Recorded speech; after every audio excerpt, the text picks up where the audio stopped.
এই আমেরিকার ডাক্তার, আমাদের দেশের নয়, এখানকার হার্ট স্পেশালিস্ট, তিনি ইন্টারনেটে আমাদেরকে বলে দিয়েছেন যে আমি আমার প্রত্যেক পেশেন্টকে অ্যাডভাইজিং জোন, প্রেসক্রিপশনের বাম দিকে অ্যাডভাইজিং জোন থাকে, অ্যাডভাইজিং জোনের মধ্যে লিখে দিয়েছে যে এভরিবডি, দ্য হার্ট পেশেন্ট, প্রত্যেকটা হার্টের রোগীকে before sunrise language Allah drop to heart 1000 time, যে 1000 বার যদি আল্লাহ শব্দ হার্টের সাথে ড্রপ করে, একটা বল ফেলে দিলে যেরকম ড্রপ করে এরকম ড্রপ করবে, ফিরে আসবে আল্লাহ আল্লাহ আল্লাহ, এই ড্রপ করে যদি 1000 বার জিকির করে সূর্য ওঠার আগে অ্যান্ড সূর্য ডুবার আফটার সানসেট, সূর্য ডুবার পরে যদি জিকির করে, তাহলে উইদাউট অপারেশন হার্ট ক্লিয়ার হয়ে যায়।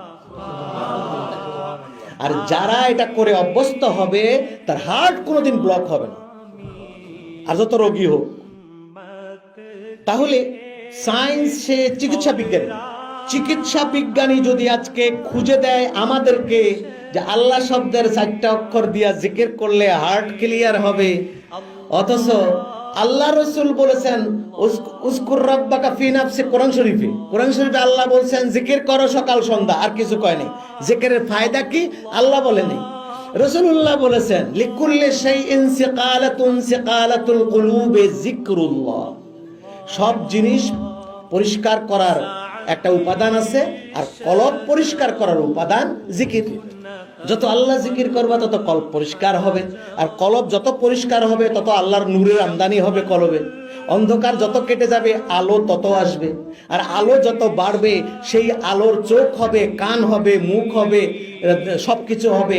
সেই চোখ, আমরা দেয়ালের ওই পাশে কিছু দেখি না, কিন্তু কলবের চোখের জন্য দেওয়াল নাই, পাহাড় নাই, পর্বত নাই। কলবের চোখ যা দেখতে চায় ওইটার মধ্যে আর ব্যক্তির মধ্যে যা থাকে আল্লাহ সব সরাই দেয়। এই জন্য খাজা গরিব নওয়াজকে তার পীর উসমান হারুনি বলেছিল, তোমার জন্য আমি বসে আছি, সব লোক চলে যাও, তুমি বসো। চোখ বন্ধ করে জোহরের সময় কইছে, বাবা এখন কদ্দুর উপরে গেছো? হুজুর সিদরাতুল মুনতাহা পর্যন্ত গেছি। না, হবে না, আবার বসো। জোহর নামাজ পড়ে আবার বসাইছে। আসরের সময় জিজ্ঞাসা করছে, বাবা কদ্দুর গেছো? আরশ পর্যন্ত গেছি। বলে না, হবে না, আবার বসো। আসর থেকে মাগরিব পর্যন্ত মুরাকাবা করাইছে, তাওয়াজ্জু দিছে ফায়েজ। কত দূর গেছো বাবা? বলে হুজুর আমি কুরসি পর্যন্ত গেছি। না, হবে না। মাগরিব থেকে এশা পর্যন্ত আবার তাওয়াজ্জু দিয়ে এশার পর জিজ্ঞেস করছে, বাবা কত দূর? বলে লৌহে মাহফুজে আল্লাহ তাআলা মানুষের তকদিরের কলম লিখতেছে, ওইটা দেখি।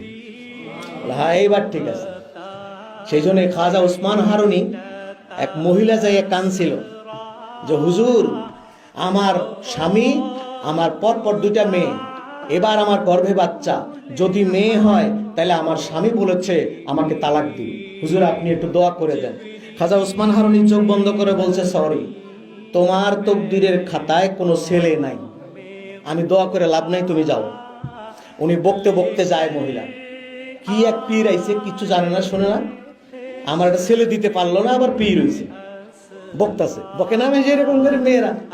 তো খাজা গরিব নওয়াজ তার পীরের জামা ধুইতেছে পুকুরের মধ্যে। আমরা জামা ধুই কাঠের মধ্যে, পাথরের মধ্যে আশ্রয়ে ধুই না জামা, উনি ওনার পীরের জামা কোনোদিন আসার দিয়ে ধয়নি। আদব কত! 2 হাতের তলায় নিয়ে সাবান দিয়ে ঘষে ঘষে ঘষে ঘষে ধুয়েছেন, আসার দেন। তিনি বলছে, এ মহিলা, তুমি কাকে বকা দাও? তোমার পীরের। কেন? তোমার পীর গোড়ার ডিম, কিছু জানে না, আমার একটা ছেলে দিতে পারলো না, আবার বড়াই দেখায়। এত বড় পীর, কি হয়েছে? বলে আমার 2 মেয়ে, এবার মেয়ে হইলে আমার স্বামী আমার তালাক দিবে। ওনার কাছে ছেলের দোয়ার জন্য গেছি, উনি কয়ে দিল তোমার কোনো ছেলে নাই। তাই নাকি? বলা হয়, সেই জন্য তুমি আমার পীরের গালি দিতেছো? বলা হ্যাঁ। তো বসো, এখানে যাবা না, বস। বসাইছে।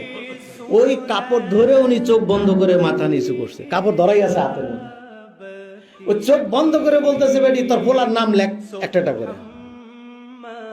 7টা ছেলের নাম বলে দিয়েছে।